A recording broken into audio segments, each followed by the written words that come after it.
Hello and welcome दोस्तों। जैसा कि आपको पता है कि पिछले लेक्चर में हमने आपको पढ़ाया था बेसिक अकाउंटिंग कॉन्सेप्ट्स। उस लेक्चर में हमने आपको पढ़ाया था बहुत सारे कॉन्सेप्ट्स के बारे में, बहुत सारे प्रिंसिपल्स के बारे में, जैसे कि आपका business entity concept, money measurement concept, going concern concept, accounting period concept और कॉस्ट कॉन्सेप्ट। आज के लेक्चर में हम पढ़ने वाले हैं ड्यूअल एस्पेक्ट कॉन्सेप्ट के बारे में। ये वो कॉन्सेप्ट है जो आपके अकाउंटिंग की फाउंडेशन बनाती है, जो आपके अकाउंटिंग का एक बेसिक प्रिंसिपल है, जो आपके अकाउंटिंग का एक बेसिस है, जिस बेसिस से आप रिकॉर्ड करते हैं किसी भी बिजनेस ट्रांजैक्शन को अपने बुक ऑफ अकाउंट्स में। सो वो बेसिक प्रिंसिपल, वो फाउंडेशन या बेसिस है आपका ड्यूअल एस्पेक्ट कंसेप्ट। ठीक है, तो क्या कह रहा है आपका ड्यूअल एस्पेक्ट कंसेप्ट? आपका ड्यूअल एस्पेक्ट कंसेप्ट कहता है कि जो भी कोई ट्रांजैक्शन है, ट्रांजैक्शन का मतलब क्या है? ट्रांजैक्शन का मतलब है, फॉर एग्जांपल मैंने यहां पे फर्नीचर लाया, ठीक है, मैंने यहां पे फर्नीचर लाया अपने बिजनेस के लिए, या फॉर एग्जांपल मैं यहां पे बुक्स बनाता हूं, मेरी एक फर्म है जो बुक्स बनाती है। अगर ये सेल करती है इन बुक्स की, that means this is the transaction, क्योंकि मैं सेल करता हूं बुक्स की, ये मेरी ट्रांजैक्शन है। सो इस ट्रांजैक्शन को, हर किसी ट्रांजैक्शन को दो या ड्यूअल फोल्ड इफेक्ट मिलना चाहिए, यानी it should be recorded at two places. उसी को कहते हैं ड्यूअल एस्पेक्ट कंसेप्ट। सो आपके एग्जाम में क्वेश्चन कैसे बन सकता है? आपके एग्जाम में ये क्वेश्चन बन सकता है कि the principle which state is that the transaction should be recorded at the two places is known as, उस ट्रांजैक्शन, उस कॉन्सेप्ट को हम क्या कहते हैं? Dual aspect concept.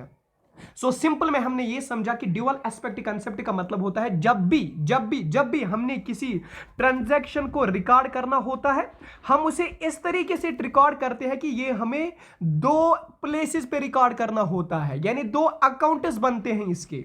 For example अगर मैं अभी बात करूं, फॉर एग्जांपल मेरे पास कैश है और मैंने इस कैश से फॉर एग्जांपल कार लाई, या अगर बिजनेस की बात करेंगे तो मैंने इस कैश से कोई मशीन लाई, ठीक है, जो मशीन मुझे अपने बिजनेस में काम करेगी, जिस मशीन से मैं कोई चीज बनाऊंगा। सो मेरे पास क्या था? मेरे पास कैश था। मैंने क्या लाया? मैंने मशीन लाई। सो यहां पे है मेरे पास कैश अकाउंट, ठीक है, और यहां पे है मेरे पास मशीन अकाउंट, ठीक है। क्यों? अब कैश तो यहां पे डिडक्ट हो गया, कैश तो कट गया यहां पे, और आया क्या? मशीन आया, ठीक है। सो कैश यहां पे कम पड़ गया, और उसी कैश से जो मैंने लाया वो मैंने लाया है मशीन। सो एट लीस्ट मुझे कितने अकाउंट्स बने? मुझे दो अकाउंट्स बने। ये तो है एक फीचर इसका ड्यूअल एस्पेक्ट कंसेप्ट का। दूसरा फीचर क्या है? दूसरा फीचर ये है कि मुझे इसमें दो टर्म्स यूज करने पड़ते हैं, one is your debit and another is your credit, ठीक है। यानी एक अकाउंट डेबिट हो जाता है और दूसरा अकाउंट क्रेडिट हो जाता है, ठीक है। फॉर एग्जांपल अगर एक और एग्जांपल लेंगे, एग्जांपल से समझेंगे। यहां पे शॉपकीपर है, शॉपकीपर के पास में गया, मैंने उसको बोला भाई मुझे एक कोका कोला चाहिए, एक कोका कोला बोतल मुझे चाहिए, मुझे कोका कोला बोतल दीजिए, यानी कोल्ड ड्रिंक दीजिए मुझे। तो मैं क्या करता हूं? मैं उसको कैश देता हूं और वो मुझे वहां से कोल्ड ड्रिंक देता है।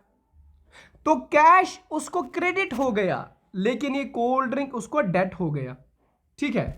सो दो अकाउंट्स यहां पे रिकॉर्ड होते हैं, यानी एट अ टाइम जब हम एक ट्रांजैक्शन करते हैं, उस एक ट्रांजैक्शन के दो अकाउंट्स बन जाते हैं, क्योंकि एक साइड कोई जब लेता है तो उसको क्रेडिट होता है, और कोई जब देता है तो उसको डेबिट हो जाता है, ठीक है। सो दो अकाउंट्स हमें बन जाते हैं कहां पे? जब हम एक सिंगल ट्रांजैक्शन करते हैं। इसीलिए इसका नाम पड़ा है ड्यूअल एस्पेक्ट। ड्यूअल का माने होता है दो, ड्यूअल एस्पेक्ट कॉन्सेप्ट, ठीक है। और यही बनाता है आपका basis for double entry system of book keeping. वही डबल एंट्री जिसमें हमने एक साइड से डेबिट करना होता है और दूसरे साइड से क्रेडिट करना होता है। सो आपका ये ड्यूअल एस्पेक्ट कंसेप्ट बनाता है double entry system of book keeping.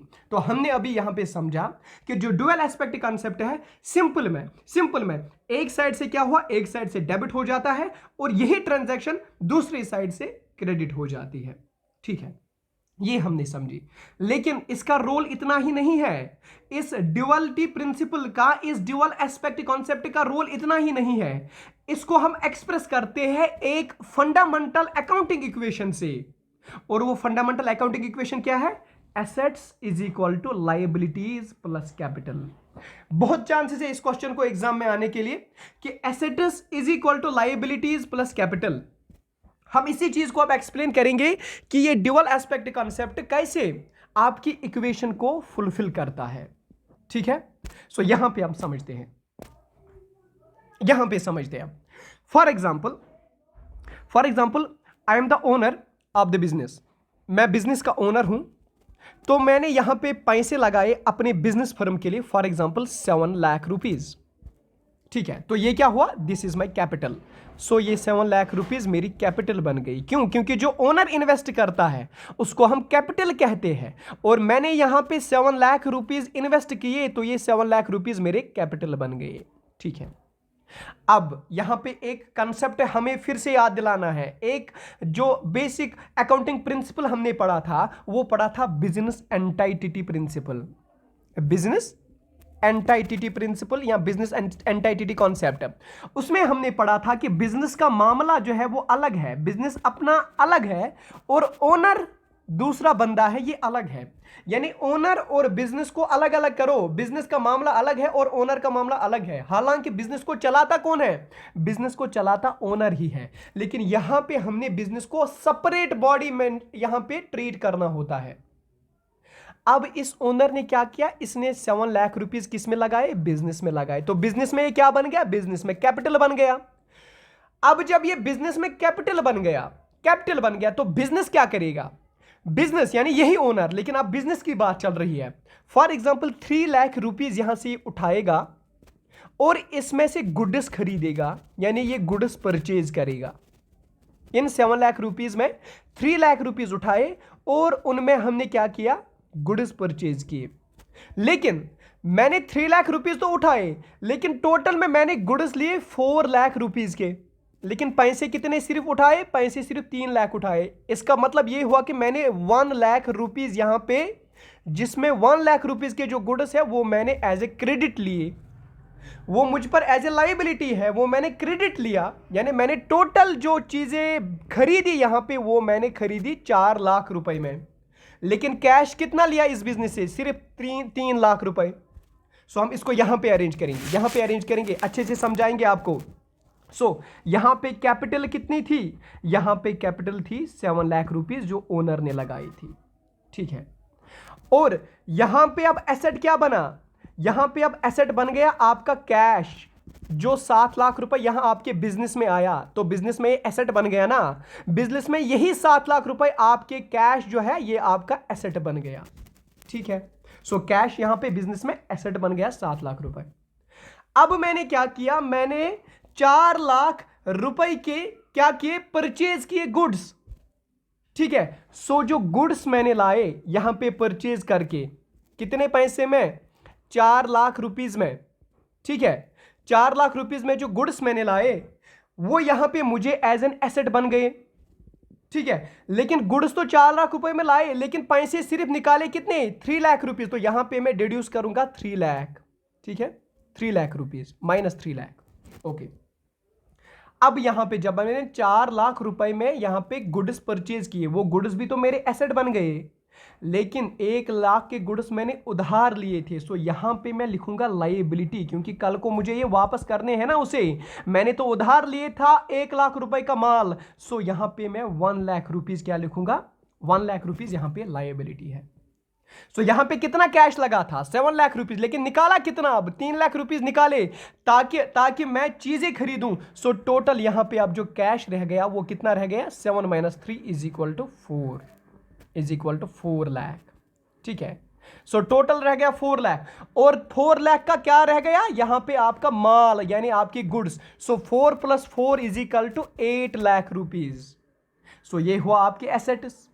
यहां पे आप देखेंगे कैपिटल जो थी, जो 7 लाख रुपए आपके मालिक ने, आपके ओनर ने बिजनेस में लगाई, बिजनेस को कभी ना कभी उसको वापस करना है, या बिजनेस समझता है कि हमने एक रूल अप्लाई करना है, that is business entity principle, यानी बिजनेस अलग और मालिक अलग। सो ये बिजनेस समझता है कि मालिक का पैसा मुझ पे उधार है, ओनर का पैसा मुझ पे उधार है, इसीलिए ये लायबिलिटी आएगी, इसीलिए ये लायबिलिटी साइड में आएगी। सो 7 लाख रुपए मालिक के कैपिटल प्लस 1 लाख रुपए जो यहां पे उधार के चीज लिए थे 1 लाख रुपए में, that means 1 lakh. 7 + 1 is your 8 lakh. देखो यहां से capital plus liability is equal to your assets, ये हमेशा बराबर आने चाहिए, तब जाके हम उसको कहते हैं accounting equation. So accounting equation में हमने क्या समझा, assets is equal to liabilities plus capital. देखो अब इसको समझाएंगे, आपके एनसीईआरटी ने बड़े अच्छे से इसको एक्सप्लेन किया है, लेकिन हम भी थोड़ा सा आपको अपने अंदाज से समझाएंगे। देखो ये जो एसेट्स अभी बन गए, ये एसेट्स किस में आए, ये आपके बिजनेस में आए ये एसेट्स। लेकिन बिजनेस में एसेट कैसे आए, बिजनेस में एसेट तब आया जब इस कैपिटल का कैश यहां पे बिजनेस में आया, जो मैंने बोला था 7 लाख रुपए आपके ओनर ने दिए इसको कैश। सो ये बन गया आपका कैपिटल, ठीक है। अब ये एसेट कैसे बन गया, ये एसेट बन गया जब यहां पे लायबिलिटी थी, जब मैंने उधार पे माल खरीदा था 1 लाख रुपए का। सो एसेट टोटल 8 लाख का था। कैसे बना था, वो बना था कि आपके कैपिटल कितनी आई बिजनेस में प्लस आपकी लायबिलिटीज कितनी है बिजनेस पे। So that is why assets is equal to liabilities plus capital. This is known as accounting equation, ठीक है। सो यहां पे हम थोड़ा सा उसको यहां से उसको थोड़ा सा उल्टा पलट करेंगे और यहां पे समझाएंगे। कभी एग्जामिनर ऐसे भी क्वेश्चन पूछता है, asset minus capital is equal to your liabilities, ये वाला भी नोट डाउन कर देना, या ऐसे asset minus liabilities is equal to your capital, ठीक है। ये 3 इक्वेशन आपके बन जाते हैं। So exam point of view से अगर इसमें क्वेश्चन पूछा गया तो ये ऐसे फैक्चुअल क्वेश्चन पूछेगा, asset is equal to liabilities plus capital, ठीक है।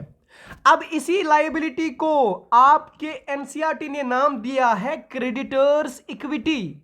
क्रेडिटर्स इक्विटी यानी जो बाहर का कोई बंदा है जिसने पैसे दिए हैं उधार पे, जिसने चीजें दिए हैं उधार पे, वो तो कल क्लेम कर सकता है ना, इसीलिए हमने लायबिलिटी को नाम दिया है क्रेडिटर्स इक्विटी, यानी जिसपे क्लेम होगा किसी आउटसाइडर का, जिसपे क्लेम होगा क्रेडिटर का। क्रेडिटर कौन हुआ, क्रेडिटर वो हुआ, मैंने आपको सिंपल ट्रिक बताई थी, क्रेडिटर आप मान के चलिए शॉपकीपर, क्रेडिटर आप मान के चलिए शॉपकीपर, यानी वो जो आपको उधार पे देता है, दैट इज योर क्रेडिटर। सो इस लायबिलिटी कहां से आ गई, ये लायबिलिटी तो क्रेडिटर ने दी थी ना, ये लायबिलिटी तो क्रेडिटर ने दी थी, that is why outsiders claim, कल को वो क्लेम कर सकता है मुझे पैसे वापस दो। और दूसरी बात आपकी कैपिटल को कहते हैं ओनर्स इक्विटी, जो ओनर ने पैसे लगाए बिजनेस में, दैट इज व्हाई उसको कहेंगे ओनर्स इक्विटी, ठीक है। उसको कहेंगे ओनर्स इक्विटी या कैपिटल उसको कहेंगे, ठीक है। सो यहां पे हमने क्या समझा था, यहां पे हमने जो समझा that is your dual aspect concept. इसमें हमने बहुत सारे पॉइंट्स पढ़े, एक एक को इलाबोरेट करते हैं। पहली ये बात कि dual aspect concept is the foundation of your accounting. हमने पढ़ा था it is the basic principle of your accounting. हमने पढ़ा था एक ट्रांजैक्शन को 2 अकाउंट्स में यहां पे रिकॉर्ड करना है, किस किस अकाउंट में, क्रेडिट अकाउंट में और डेबिट अकाउंट में। फॉर एग्जांपल मैंने शॉपकीपर से सोडा बोतल लिया या कोल्ड ड्रिंक बोतल ली, तो मैंने यहां से उसको पैसे दिए, उसने मुझे वहां से कोल्ड ड्रिंक दी, ठीक है। सो हो गया ना, डेबिट हुआ और इसी वक्त क्रेडिट भी हुआ। मैंने कोल्ड ड्रिंक ली, उसने मेरा कैश पकड़ा, ठीक है। सो मेरा डेबिट क्या हो गया, मैंने यहां से पैसे दिए, मेरे पैसे निकल गए, लेकिन मेरा क्रेडिट क्या हो गया, मेरा क्रेडिट हो गया वो कोका कोला बोतल, ठीक है। उसी तरह से उसका जो डेबिट हो गया वो डेबिट हो गया उसका कोका कोला बोतल, लेकिन उसका क्रेडिट जो हो गया वो हो गया शाबाश पैसे जो उसने लिए। सो एक ट्रांजैक्शन के 2 एस्पेक्ट्स होते हैं, एक ट्रांजैक्शन के 2 अकाउंट्स बन जाते हैं, credit account and debit account, ठीक है। So this was your dual aspect principle या ड्यूअलिटी प्रिंसिपल। ठीक है। और इसी ड्यूअलिटी प्रिंसिपल में हमने क्या समझा, एक इक्वेशन, इसी इक्वेशन से हम इसको एक्सप्रेस करते हैं और इस इक्वेशन में क्या लिखा है, assets is equal to liabilities plus capital. यानी एक बिजनेस में जितने भी एसेट्स आते हैं वो आते हैं because of the two reasons, that is your liabilities and capital, और ये बराबर बराबर होना चाहिए, यानी लायबिलिटीज प्लस कैपिटल हमेशा बराबर होता है आपके एसेट्स को, ठीक है।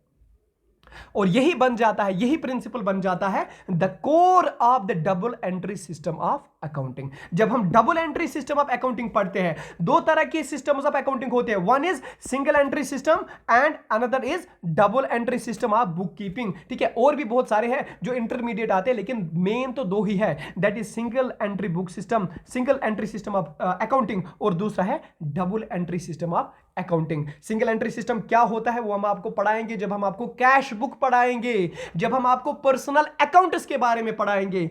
दो ही मेन है जो सिंगल एंट्री में हम मेंटेन करते हैं, that is your cash book and that is your personal account. जब हम आपको वहां पे पढ़ाएंगे कैश अकाउंट में या single entry system of accounting में, तो तभी वहां पे आपको पढ़ाएंगे। और double entry system of book keeping में तो बहुत सारा लंबा टॉपिक ऑलरेडी चलेगा, वो हम आपको पढ़ाएंगे वहां पे। लेकिन एक थोड़ा सा टच दिया हमने आपको यहां पे, इतना याद रखना है आपको, the double entry system of book keeping, the double entry system of accounting works on the concept of duality principle, ठीक है। इसके बाद एक और कॉन्सेप्ट, एक और प्रिंसिपल, जिस प्रिंसिपल का नाम है रेवेन्यू रिकॉग्निशन और रियलाइजेशन कॉन्सेप्ट, ठीक है। देखो हम पीडीएफ सामने तो रखते हैं, लेकिन पीडीएफ से हम नहीं पढ़ाते हैं, यहां पे हम आपको एक्स्ट्रा नॉलेज देते हैं। हमने ये एनसीईआरटी भी कवर की है ताकि आपके स्क्रीन में रह के आप इसको पढ़ पाओगे।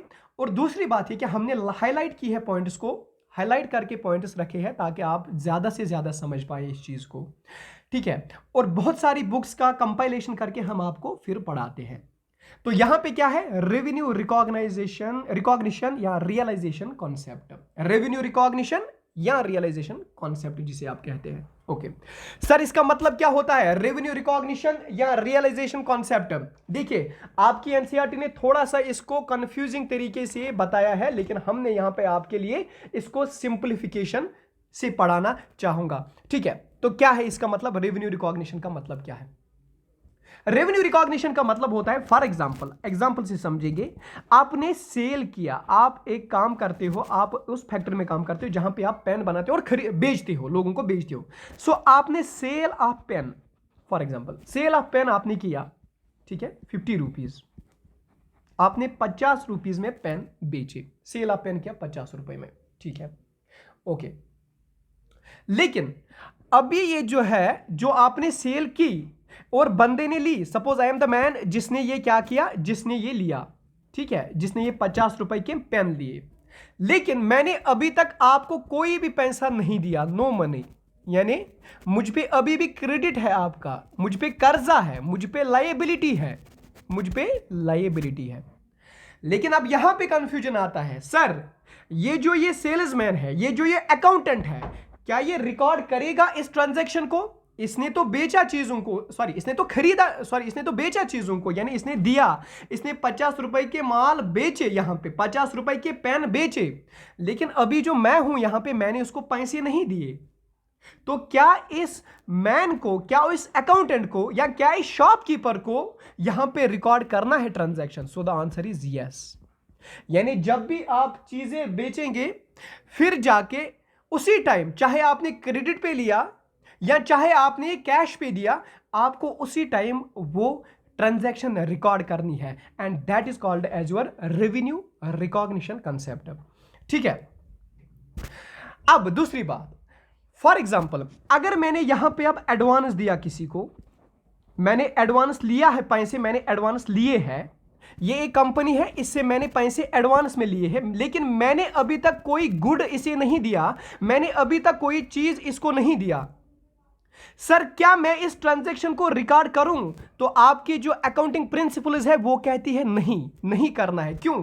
क्योंकि अभी तक आपने चीजें, माल इसको नहीं भेजा है। ये बंदा चाहे तो अपने पैसे वापस ले सकता है, ये अपने पैसों पे आप क्लेम ही नहीं कर सकते हो कि क्यों इसने अपने पैसे वापस लिए, क्योंकि आपने अभी तक उसको गुड्स ही नहीं दिए। सो आप क्लेम ही नहीं कर सकते अपने पैसों का, आप उसको लीगल नोटिफिकेशन नहीं भेज सकते हैं। सो दैट इज वाई आप इस रेवेन्यू को नहीं मानोगे, आप इस रेवेन्यू को यहां पे रिकॉर्ड नहीं करोगे। सो this is your revenue recognition concept. So simple में आसान भाषा में हम क्या समझेंगे रेवेन्यू रिकॉग्निशन कॉन्सेप्ट पे या रियलाइजेशन कॉन्सेप्ट पे। सिंपल में हमने ये समझा कि जब आपकी सेल हो गई, आपने चीजें दी, आपने गुड्स दिए, किसको? इस आदमी को आपने गुड्स दिए, लेकिन इस आदमी ने अभी तक पैसे नहीं दिए, तो क्या ये शॉपकीपर इसको रिकॉर्ड करेगा? क्या ये शॉपकीपर इस ट्रांजैक्शन को नोट करेगा? तो आंसर इज यस। क्यों? क्योंकि ये शॉपकीपर लीगली इस चीज का मालिक है कि ये लीगली कल को इसको बोल सकता है इस इंसान को मुझे पैसे चाहिए, and this man is legally bound to pay. इस मैन को कभी ना कभी पैसे देने ही है। That is why this person, this shopkeeper has to record this transaction. और दूसरी एग्जांपल जो हमने समझाई थी आपको वो ये थी कि अगर इस शॉपकीपर ने यहां पे एडवांस लिया है, किससे? इस आदमी से यहां पे एडवांस लिया है, लेकिन अभी तक कोई गुड नहीं दिया है इसे, तो ये यहां पे इस चीज को, इस ट्रांजैक्शन को यहां पे रिकॉर्ड नहीं कर सकता अभी, जब तक कि ये इसे गुड्स ना दे। क्यों? क्योंकि कल ये इंसान जो है ये पैसे वापस ले सकता है, एंड ये शॉपकीपर जो है ये लीगल नोटिफिकेशन इसको नहीं भेज सकता, and this man is not legally bound to pay the money to this man, to this salesman. ठीक है। So this is your revenue recognition principle या रेवेन्यू रिकॉग्निशन कॉन्सेप्ट। लेकिन अब आपकी एनसीईआरटी क्या लिखती है? आपकी एनसीईआरटी ने भी यहां पे एग्जांपल यही दिया है कि फॉर एग्जांपल एक अकाउंटिंग पीरियड में, फॉर एग्जांपल जो accounting period March to April चलता है, ठीक है, March 2016 to April 2016 to ending March 2017 for example ये चलता है। ये accounting period April to March चलता है, और यहां पे इसने बोला है कि अगर इसको रेंट देनी है और ये मार्च की रेंट अप्रैल की रेंट मार्च में ही देती है, तो क्या इसको यहां पे रिकॉर्ड करना है? तो रिकॉर्ड करना है, yes, because he is bound to pay, क्योंकि कभी ना कभी उसको रेंट देना ही है, सो यहां पे इसको रिकॉर्ड मेंटेन करना है। ठीक है। सो that is your revenue recognition principal. Okay, so this was all about this thing. एक और कंसेप्ट है, that is your matching concept. Matching concept क्या कहता है? एक जबरदस्त कॉन्सेप्ट है, एक इंपॉर्टेंट कॉन्सेप्ट है जो जानना बहुत जरूरी है। इसको भी हम एक एग्जांपल से समझेंगे, बाद में पढ़ेंगे कि आपकी एनसीईआरटी ने क्या बताया है। ठीक है। फॉर एग्जांपल चलो यहां पे दिखाते हैं, हाँ। फॉर एग्जांपल मैं 10 पेंसिल यहां पे बेचता हूं एट द रेट ऑफ ₹100, यानी मैंने 10 पेंसिल लिए, उनको मैं बेचता हूं। मेरा यही व्यापार है कि मैं 10 पेंसिल बेचूंगा। एक पेंसिल का कीमत जो है, चलो पेंसिल मत समझो, बुक समझो, आप कंफ्यूज हो जाएंगे। पेंसिल की कीमत ₹100 कैसे? चलो ठीक है, 10 बुक्स है, लेकिन एक बुक की कीमत है ₹100, और मैंने ये कितने रुपीज में यहां पे परचेज किए?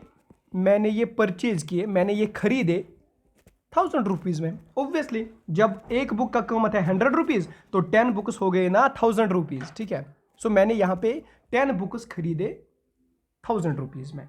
ओके, अब जब मैं खरीदूंगा तो इसके बाद मुझे सेल करनी है। This is called your trading account. ठीक है, this is called your trading, जहां पे आप खरीदते हो चीजों को, फिर उसके बाद बेचते हो चीजों को। तो अब जब मैं सेल करूंगा तो मैं यहां पे 5 बुक्स की सेल करूंगा, यानी मैं 5 ही बुक बेचता हूं एक अकाउंटिंग पीरियड में। यानी जो मेरा वक्त है, अकाउंटिंग पीरियड है, जो मैंने समझा है आपको अकाउंटिंग पीरियड क्या होता है, तो मैं यहां पे 5 बुक्स बेचता हूं, मगर एट द रेट ऑफ ₹150। एक बुक की कीमत है 150 में लगाता हूं यहां पे, यानी ₹150 में ये बेचता हूं। तो कितना हुआ? ये हुआ आपका ₹750। लेकिन अब आप मुझे बताओ मेरे दोस्तों, मुझे समझाओ यहां पे क्या मुझे प्रॉफिट आया कि मुझे लॉस आया? बताओ मुझे। मैंने ₹1000 के बुक्स लिए थे, लेकिन मैंने ₹750 में बुक्स खरीदे। क्या मुझे प्रॉफिट आया कि लॉस आया? बहुत सारे बच्चे बताएंगे लॉस गया, लेकिन लॉस नहीं हुआ, मुझे प्रॉफिट आया। कैसे? क्योंकि यही तो देखना है ना, यही तो आपका मैचिंग कॉन्सेप्ट बताता है ना। मैचिंग कॉन्सेप्ट यही बताता है, मैचिंग कॉन्सेप्ट आपको करेक्ट डिटर्मिनेशन ऑफ प्रॉफिट बताता है कि आपको प्रॉफिट आया कि लॉस आया। It is for the correct determination of your profit और लॉस। तो यहां पे हम विजुअली तो हमें लगता है कि नहीं मुझे तो लॉस हो गया, मैंने तो बुक्स 1000 रुपीज़ में लाए थे लेकिन मैंने तो वो बेचे 750 रुपीज़ में, मुझे तो लॉस हुआ। लेकिन लॉस नहीं हुआ, यहाँ पे प्रॉफिट आया। देखो कैसे, यहाँ पे मैंने 5 ही बुक्स बेचे, मैंने तो 5 बुक्स बेचे, कितने में 750 में। चलो देखते हैं 5 बुक्स का कीमत कितना होता अगर मैंने वो खरीदे। That was 5 into 100, that was your 500 rupees. लेकिन मैंने यहाँ पे बेचे कितने में, 750 rupees. So 750 minus 500, this is your 150, sorry this is your 250। ठीक है, तो मुझे प्रॉफिट कितना आया, 250 रुपए का मुझे प्रॉफिट आ गया यहां पे। सो this is the thing, this is the concept जिसे आप मैचिंग कॉन्सेप्ट कहते हो, कि आपका जो रेवेन्यू है वो आपको उसी एक्सपेंसेस से मैच करना है जो एक्सपेंस आपने इनकर किया जिस रेवेन्यू के लिए। यानी आपने कितने चीजों की सेल की और उसी चीज में आपको कितने पैसे मिले। आपने 5 बुक्स की सेल की थी और उन्हीं 5 बुक्स के आपके 750 रुपीज मिले। This is your matching concept. हमें यह नहीं करना है कि 750 मुझे मिला, मैंने 1000 रुपीज के बुक्स लिए थे, नहीं। हमें यह देखना है कि हमने ये 750 रुपीज जो आए मुझे, जो पैसे मुझे इनकर हुए, वो मैंने कितने बुक्स बेच के लाए। वो मैंने सिर्फ 5 बुक्स बेच के लाए। सो मैं यहां पे प्रॉफिट में ही हूं, मुझे यहां पे 250 रुपीज वाला प्रॉफिट ही मिला। सो this is your matching concept. ठीक है, अब आपकी एनसीईआरटी की ओर नजर डालते हैं। आपकी एनसीईआरटी ने कितना लंबा चौड़ा यहां पे डिस्कशन किया है। ठीक है, ये आप खुद पढ़ लेना एनसीईआरटी, क्योंकि मैंने एनसीईआरटी कवर करके रखी है। इसके बाद जो एग्जांपल से मैं समझाता हूं आपको ज्यादा से ज्यादा उसी से इजी हो जाता है। ठीक है, ओके। अब आते हैं एक और कॉन्सेप्ट पे, that is full disclosure concept. Full disclosure concept, full disclosure concept का मतलब क्या होता है सर?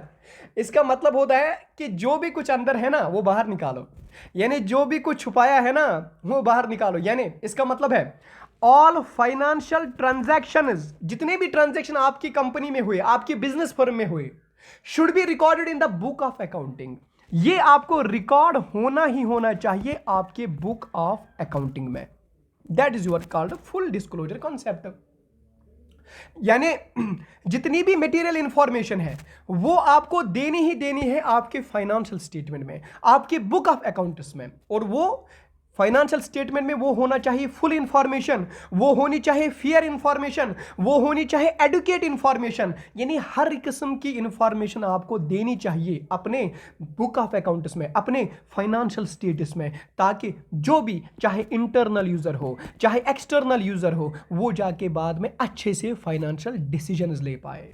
अगर कंपनी का मैनेजर है, जब तक कि उसको नहीं पता चलेगा कि मैं फायदे में हूं या घाटे में, तब तक वो कोई डिसीजन नहीं लेगा। इसीलिए आपको सारी इंफॉर्मेशन, सब कुछ, everything recorded in the financial statements should be disclosed. यानी हर कोई चीज आपको यहां पे फाइनेंशियल स्टेटमेंट में लिखना ही लिखना चाहिए। जो भी ट्रांजैक्शन हुई उस चीज को लिखो ताकि लोग समझेंगे कंपनी फायदे में है, कंपनी घाटे में है, क्या हमें इस कंपनी में पैसे लगाने हैं, क्या इस कंपनी में पैसे नहीं लगाने हैं, कितना लगाना है, या किसी और कंपनी में। फॉर एग्जांपल 2 सीमेंट फैक्ट्री है, क्या मुझे ए सीमेंट फैक्ट्री में पैसे लगाने हैं कि बी सीमेंट फैक्ट्री में पैसे लगाने हैं, तब जाके ये आपका एक्सटर्नल यूजर या आपका लेंडर यहां पे डिसाइड करता है जब आपका फाइनेंशियल स्टेटमेंट में वो पढ़ता है। और फाइनेंशियल स्टेटमेंट तभी उसको समझ आएगा, फाइनेंशियल स्टेटमेंट पे तभी भरोसा करेगा वो जब आपका फाइनेंशियल स्टेटमेंट यहां पे फुल होगा, कंप्लीट होगा और एवरीथिंग विल बी डिस्क्लोज्ड। हर कोई चीज यहां पे ओपनली लिखी होगी कि कितना ट्रांजैक्शन हुआ, कितना प्रॉफिट हुआ, कितना लॉस हुआ। ठीक है, so this is your full disclosure principle. Okay, तो यहां पे आपकी एनसीईआरटी लिखती है कि इंडियन कंपनीज एक्ट 1956 ने भी ये दिया है उनको फॉर्मेट। यानी हर किसी कंपनी के लिए एक फॉर्मेट रखा है, एक कॉमन फॉर्मेट रखा है कि आपको कैसे प्रिपेयर करना है प्रॉफिट एंड लॉस अकाउंट, आपको कैसे यहां पे प्रिपेयर करना है बैलेंस शीट।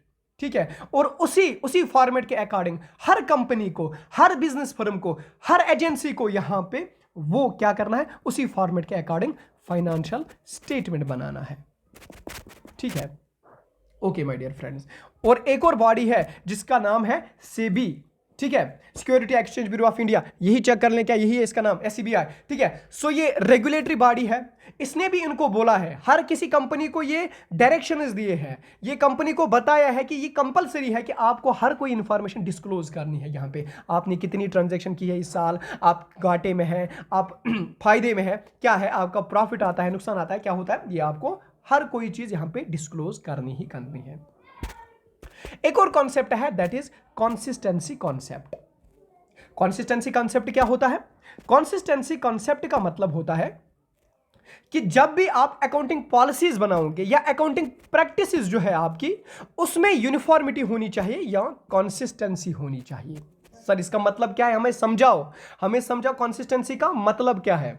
यानी similar accounting policies to be followed every year, यानी जो भी आप अकाउंटिंग पॉलिसीज बनाते हैं, जो भी आप अकाउंटिंग प्रिंसिपल्स बनाते हैं, जो भी मेथड्स आप यूज करते हैं, वो सिमिलर होनी चाहिए, उसी को आप कंसिस्टेंसी कहते हैं। देखो सिंपली हम समझाएंगे, चलो छोड़ो इसको, अकाउंटिंग को छोड़ो, अभी कॉमन लाइफ पे आते हैं। फॉर एग्जाम्पल मेरी आदत है कि मैं एक ऐसे कमरे में पढ़ सकता हूं जहां पे साइलेंस हो, जहां पे किसी का शोर नहीं हो, या आप मान के चले मेरी आदत है कि मैं लाइब्रेरी में पढ़ूं। लेकिन अगर मैं, सो this is my consistency in the life, मैंने बचपन से लाइब्रेरी में पढ़ा और अच्छे मार्क्स लिए। फॉर एग्जाम्पल अगर मुझे ये चेंज हो गया, अगर मुझे बोला गया, कल घर वालों ने बोला कि नहीं आपको घर आना है, घर में बैठना है, रूम में पढ़ना है, घर के रूम में पढ़ना है, तो मेरे मार्क्स कम हो गए। ठीक है, सो क्यों कम हो गए? क्योंकि यहां पे जो कंसिस्टेंसी थी मेरी लाइब्रेरी में पढ़ने की, वो अब समाप्त हो गई, वो अब खत्म हो गई, इसलिए मेरे मार्क्स में चेंज आ गए। लेकिन यहां पे जो कंसिस्टेंसी कॉन्सेप्ट है वो ये कहता है कि आपको कंसिस्टेंसी बना के रखनी है। आप कौन सा मेथड यूज करते हैं आपके फाइनेंशियल स्टेटमेंट को बनाने के लिए, प्रिपेयर करने के लिए, आप कौन सा मेथड यूज करते हैं, उसमें कंसिस्टेंसी होनी चाहिए। ये नहीं कि इस क्वार्टर में ये मेथड यूज किया, अगले क्वार्टर में वो वाला मेथड यूज किया। ठीक है, ओके, सो इसका मतलब ये है कि जो भी आप पॉलिसीज या जो भी आप प्रैक्टिसेस यहां पे यूज करते हैं, उसमें यूनिफॉर्मिटी होनी चाहिए और कंसिस्टेंसी होनी चाहिए। क्यों? क्योंकि इसे इजी होगा। यानी अगर यहां पे आपका फाइनेंशियल स्टेटमेंट जो है ये बिल्कुल सेम है कंपनी ए और कंपनी बी का, तो जो यहां पे एक्सटर्नल यूजर है उस बेचारे को इजी हो जाएगा ये पढ़ना, कंपनी ए का फाइनेंशियल स्टेटमेंट भी समझना और बी का भी, फिर जाके वो डिसाइड कर सकता है मुझे ए में पैसे लगाने हैं या बी में पैसे लगाने हैं। ठीक है, सो यहां पे यूनिफॉर्मिटी होनी चाहिए। अब यहां पे क्वेश्चन अराइज होता है, सर क्या कोई कंपनी फिर अपना जो पॉलिसी है, अपनी जो प्रैक्टिस है वो चेंज नहीं कर सकती? बिल्कुल कर सकती है, yes it can change, but यहां पे इसको वो डिस्क्लोज करना है, नीचे लिखना है कि मैंने इस बार ये वाला मेथड यूज किया है इस चीज को कैलकुलेट करने के लिए, मैंने इस बार ये वाला प्रोसीजर, ये वाली पॉलिसी यूज की है इस फाइनेंशियल स्टेटमेंट को बनाने के लिए। सो उसको वो फिर डिस्क्लोज करना है, it become necessary for him to disclose that thing, otherwise वो फ्रॉड माना जाएगा, अदरवाइज वो अनफेयर माना जाएगा, अदरवाइज बयासिंग मानी जाएगी। So this is your consistency principal.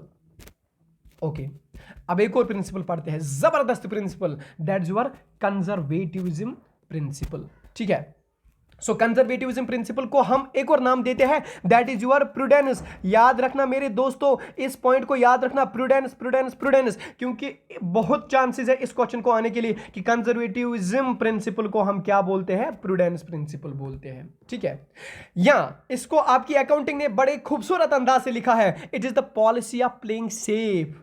यानी जब हम कहते हैं ना, जब हम कहते हैं फॉर एग्जाम्पल कोई यहाँ पे क्रिकेट में होता है, फिर वो क्रिकेट खेलता है, फिर उसको बोलते हैं हम नहीं भाई आप डिफेंस खेलो, आप विकेट बचाओ, रन्स खुद ब खुद आ जाएंगे, that the playing of safe, policy of playing safe, यानी सेफ खेलना यहाँ पे, यानी अपने आप को नुकसान नहीं होने देना। ठीक है, दैट इज कॉल्ड कंजर्वेटिविज्म कॉन्सेप्ट। क्या होता है कंजर्वेटिविज्म कॉन्सेप्ट में? कंजर्वेटिविज्म कॉन्सेप्ट या प्रूडेंस कॉन्सेप्ट आपको बताती है कि अगर आपको लग रहा है कि मुझे लॉस होगा, मेरी कंपनी को लॉस होगा, अगर आपको ये लग रहा है तो आप उस लॉस को पहले ही रिकॉर्ड कीजिए। फॉर एग्जाम्पल मैं आपको यहां पे समझाऊंगा। Suppose I am Umar sir, ठीक है, तो मेरे पास फॉर एग्जाम्पल 1 लाख रुपीज है। मेरा एक दोस्त आता है, वो मुझे बोलता है कि मुझे आप 50,000 रुपीज दे दो। तो मैं क्या करता हूं, मैं 50,000 रुपीज उसको देता हूं, लेकिन जब ये 2 महीने भी मुझे पैसे नहीं देता है, 3 महीने भी पैसे नहीं देता, 4 महीने भी पैसे नहीं देता है, और ऑटोमेटिकली मुझे कोई बताता है कि भाई ये ऐसा इंसान है, ये आपका दोस्त ऐसा है कि इसने बहुत सारे लोगों के पैसे खाए हैं और ये भी आपको पैसे वापस नहीं करने वाला। सो मैं क्या बोलूँगा, मैं फिर इन पैसों की आश जो है वो छोड़ दूंगा, मैं उम्मीद ही छोड़ दूंगा कि मेरे पैसे वापस मिलेंगे भी। तो इसका मतलब ये हुआ कि मुझे ये लॉस हो गया। लेकिन अभी तो लॉस नहीं हुआ, अभी थोड़ी सी उम्मीद तो है, लेकिन 90% उम्मीद यह है कि नहीं अब तो वापस नहीं आएंगे। तो इस वाले मामले को हम यहां पे रिकॉर्ड करना होता है। So this is your loss. यहां पे जब आपको लगता है कि लॉस हो जाएगा और उस लॉस को आपको रिकॉर्ड करना है, दैट इज योर कंजर्वेटिव, यानी आप रिकॉर्ड करो इस चीज को, आप मान के चलो कि नहीं मेरा लॉस हो गया, अब ये पैसे वापस नहीं आएंगे अब। ओके, तो यही आपके एग्जाम्पल दिया आपके एनसीईआरटी ने। फॉर एग्जाम्पल यहां पे एग्जाम्पल दिया है कि डाउटफुल डेट्स, जो मैंने आपको अभी बताया कि अगर आपको लगता है कि मुझे पैसे वापस नहीं मिलेंगे तो उसको नोट करो कि मुझे लॉस हो गया, पहले से ही मान के चलो कि मुझे लॉस हो गया। Discount on debtors, for example जिनको आपने पैसे दिए थे, कर्ज दिया था, जो आपकी कर्जदार है, आप कर्जदारों को बोलते हैं कि अरे भाई मुझे कर्जा वापस करो, चलो अगर 50,000 आपके पास है मुझे 40,000 ही दो, तो वो जो 10,000 थे ना वो तो आपके लॉस हो गए ना, तो वो भी आपको मान के चलना है कि मुझे इनको डिस्काउंट देना है और 10,000 मेरे लॉस हो जाएंगे। इसी तरह से आपके वैल्यू क्लोजिंग स्टॉक के बारे में, यानी वो क्लोजिंग स्टॉक क्या होता है, वो माल जो आपके अकाउंटिंग पीरियड में नहीं बिका। फॉर एग्जाम्पल मेरे 100 पेयर ऑफ शूज थे जो मुझे एक साल में बेचने थे, लेकिन मेरे 90 शूज बिक गए और 10 शूज पीछे रह गए, ठीक है, और जो ये 10 शूज पीछे रह गए ना उसको हम कहते हैं क्लोजिंग स्टॉक। और ये क्लोजिंग स्टॉक आप मुझे बेचना है ना अगले साल, कौन लेगा मुझे पुराने माल को, कौन लेगा, तो मुझे यहां पे इस पुराने माल को फिर कम रेट में बेचना होता है। तो मुझे वही मान के चलना है कि एक तो होता है कॉस्ट और दूसरा होता है मार्केट वैल्यू। कॉस्ट वैल्यू और मार्केट वैल्यू। कॉस्ट वैल्यू का मतलब होता है जब मैंने यहां पे ये कंपनी में बनाया तब मुझे कितना लगा उसको, फॉर एग्जांपल मुझे 10 रुपीज लगे बनाने में। और मार्केट वैल्यू, जब मैं अभी मार्केट में बेचता हूं तो मैं 12 रुपीज में बेचता हूं, और जो इनमें से सबसे कम होगा मार्केट वैल्यू में या कॉस्ट वैल्यू में, जो सबसे कम होगा मुझे क्लोजिंग स्टॉक को वही वैल्यू देना पड़ता है। तो आप ऐसे मान के चले कि मुझे यहां पे लॉस ही लॉस यहां पे कवर करना है, मुझे यहां पे लॉस मान के चलना है, मुझे यहां पे गेन मान के नहीं चलना है। तो इस चीज को हम कहते हैं, शाबाश, इस चीज को हम कहते हैं कंजर्वेटिविज्म प्रिंसिपल, यानी खुद को कंजर्वेटिविज्म बनाना, नेगेटिव बनाओ, खुद को बिजनेस में नेगेटिव बनाओ, और लॉस जो एक्सपेक्ट है उसको यहां पे जो एक्सपेक्टेड लॉस है उसको रिकॉर्ड करो। अब बात है एक्सपेक्टेड गेन्स की। सर उसका क्या, एक्सपेक्टेड गेन्स का क्या, एक्सपेक्टेड गेन्स का क्या, एक्सपेक्टेड गेन्स फॉर एग्जांपल अगर आपको कल पता चलता है कि मैं कोर्ट में केस है एक मेरा, वो मैं जीत लूंगा, that I will win the case, तो आप अभी तक मत इसको रिकॉर्ड करो जब तक कि वो आप जीत ना जाओ, क्या पता जीतोगे कि नहीं। या फॉर एग्जांपल आपको लगेगा कि मेरे इस लैंड जो मैंने खरीदी थी, जो मैं बेचूंगा अभी, मुझे इसमें 50% ज्यादा, 50% यानी ट्वाइस मुझे इसकी कीमत मिलेगी, अब तब तक रिकॉर्ड मत करो जब तक कि वो पैसे ना मिले, वो तो गेन की बात है। लेकिन लॉस की बात यह है कि उसको रिकॉर्ड करो, उसको रिकॉर्ड करो, क्योंकि वो नहीं मिलेंगे, ये मान के चलना है कि वो नहीं मिलेंगे, वो दूसरी बात है फिर वो मिलेंगे या नहीं मिलेंगे, लेकिन आप पहले से रिकॉर्ड करके रखो कि नहीं मुझे वो पैसे लॉस में चले गए। अब यहां पे मैंने क्वेश्चन पूछा था कि क्यों यहां पे गेन को हम रिकॉर्ड नहीं करेंगे, ठीक है, अगर हम गेन को यहां पे रिकॉर्ड करेंगे तो गड़बड़ हो जाएगी। तो जो इसके फॉर एग्जांपल ये फर्म है, इसके दो मालिक है ए और बी, अगर ये हमने गेन रखा तो क्या पता वो कल को वो गेन नहीं हुआ, तो ए और बी बोलेगा ना मेरा कैपिटल इंक्रीज हुआ था 10 रुपीज, ये भी बोलेगा मेरा कैपिटल इंक्रीज हुआ था 10 रुपीज, वो 10 रुपीज कहां है, क्योंकि उन्होंने तो मान के रखा था कि गेन हो गया। इसीलिए अगर वो गेन कल को नहीं हो गया तो यहां पे इनके डिस्ट्रीब्यूशन ऑफ डिविडेंड में प्रॉब्लम हो जाएगी, क्योंकि जो इनका कैपिटल है एक्चुअल में वो कैपिटल फिर रहेगा ही नहीं, ये समझेंगे कि मेरे 110 रुपीज कैपिटल है जबकि इसकी कैपिटल 100 रुपीज ही थी। सो इन शॉर्ट हमने वो मान के चलना होता है जो हमें लगेगा कि ये लॉस हो गया, और वो चीजें हमें मान के नहीं चलनी होती है जो हमें लगेगा कि ये हमें प्रॉफिट होगा, ये हमें गेन होगा। So we have to record the expected losses but we need not to record the expected gains. This is the crux of this thing. लेकिन यहां पे आपकी एनसीईआरटी ने लास्ट में एक लाइन लिखी है जो बड़ी खूबसूरत लाइन है कि डिलिबरेटली हमने चीजों को अंडर एस्टिमेट भी नहीं करना है। अगर आपकी वैल्यू का एसेट बढ़ गया है उस चीज को डिलिबरेटली आप अंडर एस्टिमेट मत करो, क्योंकि ये आपका हिडन प्रॉफिट बनेगा। मैंने आपको पढ़ाया है हिडन प्रॉफिट क्या होता है, मेरे पिछले लेक्चर देख लीजिए, मैंने आपको वहां पे समझाया है कि हिडन प्रॉफिट क्या होता है। इनको हम नाम देते हैं सीक्रेट रिजर्व्स भी, ठीक है। एक और कॉन्सेप्ट है, दैट इज मटीरियलिटी कॉन्सेप्ट। चलो देखते हैं पहले कितना पढ़ना है, हाँ कम ही है। सो मटीरियलिटी कॉन्सेप्ट, मटीरियलिटी कॉन्सेप्ट का मतलब होता है, फॉर एग्जाम्पल, इसको भी हम एग्जाम्पल से समझेंगे, पहले एग्जाम्पल से समझाऊंगा बाद में। फॉर एग्जाम्पल ये है आपका मटीरियलिटी कॉन्सेप्ट, मटीरियलिटी कॉन्सेप्ट।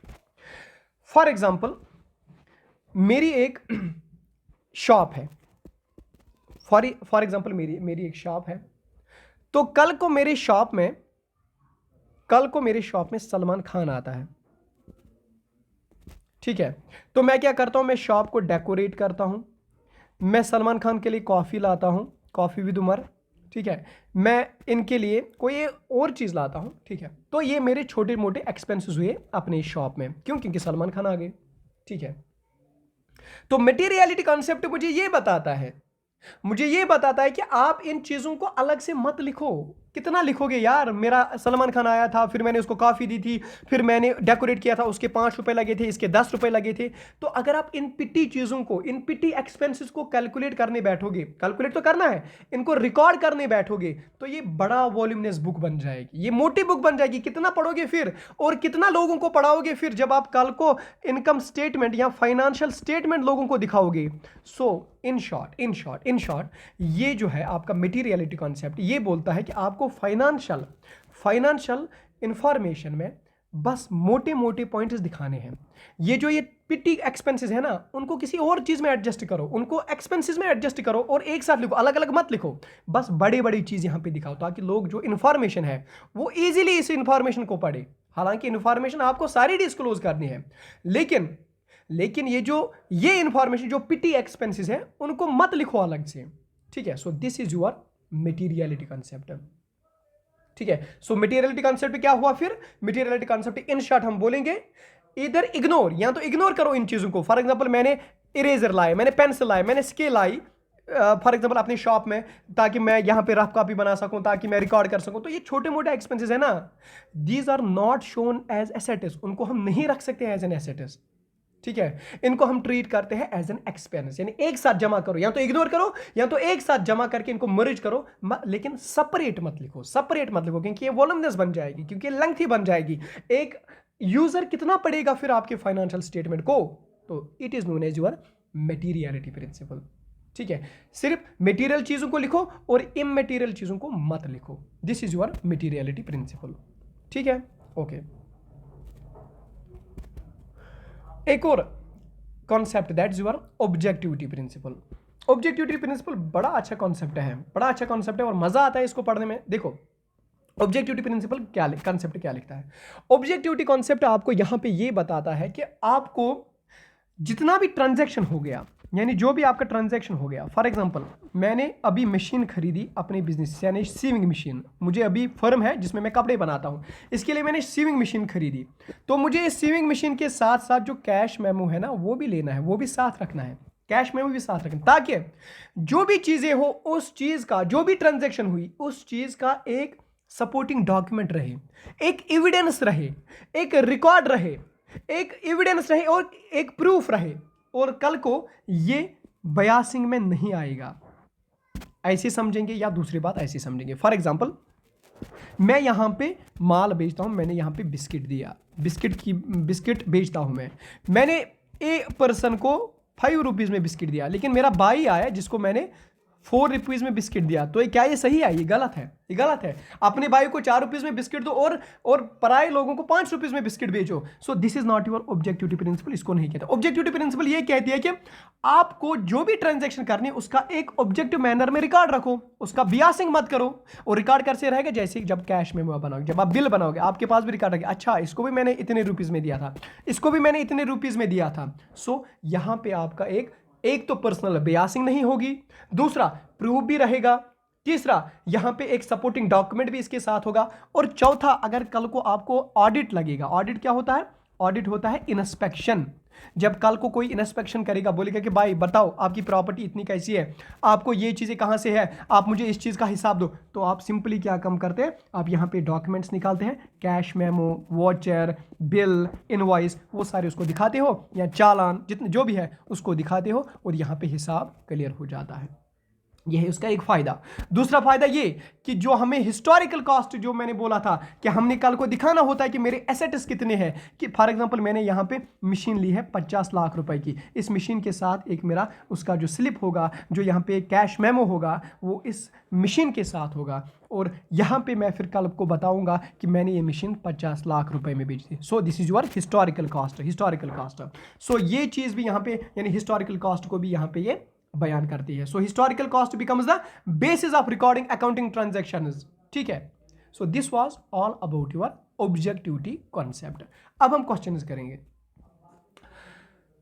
देखो, recognition of expense in the same period as associated revenues is called matching concept, यानी एक्सपेंस क्या हुआ और यहाँ पे रेवेन्यू कितना आया, जो मैंने अभी बताया आपको, that is called matching concept. The accounting concept that refers to the tendency of accountants to solve uncertainty and doubt in the favor of the understanding assets and revenues and then overstating liabilities and expenses is known as conservatism. यानी आपको यहाँ पे क्या करना है, जो revenues है उनको यहाँ पे छोड़ देना है, और जो यहाँ पे लॉसेज है या एक्सपेंसेस है उनको यहाँ पे पकड़ना है. That is your conservatism. Okay. The revenue is generally recognised at the point of sale denotes the concept of. जो रेवेन्यू यहाँ पे रिकॉग्नाइज होगा at the point of sale, यानी आप उसी टाइम उसको रिकॉर्ड करते हो जब आपने वो सेल किया. That is called revenue recognition principal, यानी उसी टाइम हुआ आपने उसको रिकॉर्ड किया. अभी भी मैंने बताया, that is your revenue recognition concept. अब एक और बात, एक और question, that is your the dash concept required that the same accounting method should be same accounting method. So that is your consistency. Same accounting method use करो, that is your consistency. एक और question है, the dash concept accounting transaction should be free from bias, bias के बगैर. That is your objectivity. ठीक है. So my dear friends, आज के लेक्चर में इतना ही. कल के लेक्चर में हम पढ़ेंगे सिस्टम्स ऑफ अकाउंटिंग. ठीक है. पहले हम देखेंगे आपके सिलेबस में है कि नहीं, तो तब जाके हम इसको पढ़ेंगे. So my dear friends, this was all about the basic accounting principles या बेसिक अकाउंटिंग कॉन्सेप्ट्स. और जितना भी फिर रहता है इसमें जल्दी से जल्दी कोशिश करेंगे आपके एनसीईआरटी को कवर करने की. और उन बच्चों के बारे में बताएंगे जो बच्चे क्लेम करते हैं, सर आपने एनसीईआरटी सीरीज जो उठाई है, प्लीज़ इसके नोट्स बनाओ फिर हमें पढ़ाओ. देखो माय डियर फ्रेंड, अगर हम नोट्स बनाएंगे तब कोई फ़ायदा नहीं है एनसीईआरटी पढ़ने का. तब हम बहुत सारी बुक्स फिर कवर करेंगे. ठीक है. तब तो शिराफ सर के लेक्चर है ऑलरेडी आपको, जेके एसएसबी जो यहाँ पे जेके सिविल सर्विसेज में है, वहाँ पे जेके एसएसबी फाइनेंस अकाउंट असिस्टेंट के पोर्शन में है, वो उस एप्लीकेशन में है, वो शिराफ सर के नोट्स वो पढ़ लीजिए फिर. लेकिन जो चाहते हैं कि एनसीईआरटी पढ़े, तो हम यहाँ पे तो लाइन बाय लाइन तो नहीं पढ़ते हैं ना, हमने पहले पढ़ी हुई है एनसीईआरटी, और बहुत सारे पॉइंट्स हम आपको ईजिली बनाते हैं. फिर हम आपको इसलिए ये सामने रखते हैं ताकि आपको ईजी हो जाए कि कौन सा पॉइंट यहाँ पे पिक करना है, कौन सा ड्रॉप करना है. ठीक है. तो अगर आपको अकाउंटेंसी सीरीज एनसीईआरटी की पसंद आती है, जस्ट गो फॉर इट. नहीं आती है तो शिराफ सर के लेक्चर देख लीजिए. ठीक है. एनसीईआरटी पढ़ने की कोई ज़रूरत नहीं है. ठीक है. हाँ, और बहुत सारे बच्चे बोलते हैं सर हम नए हैं, हमारी बेसिस क्लियर करो. और ऐसे भी बच्चे हैं जो बोलते हैं नहीं सर हमने ऑलरेडी पढ़ा है, बेसिक्स क्लियर मत करो, ऊपर ऊपर से चलो, मोटे मोटे पॉइंट्स बताओ.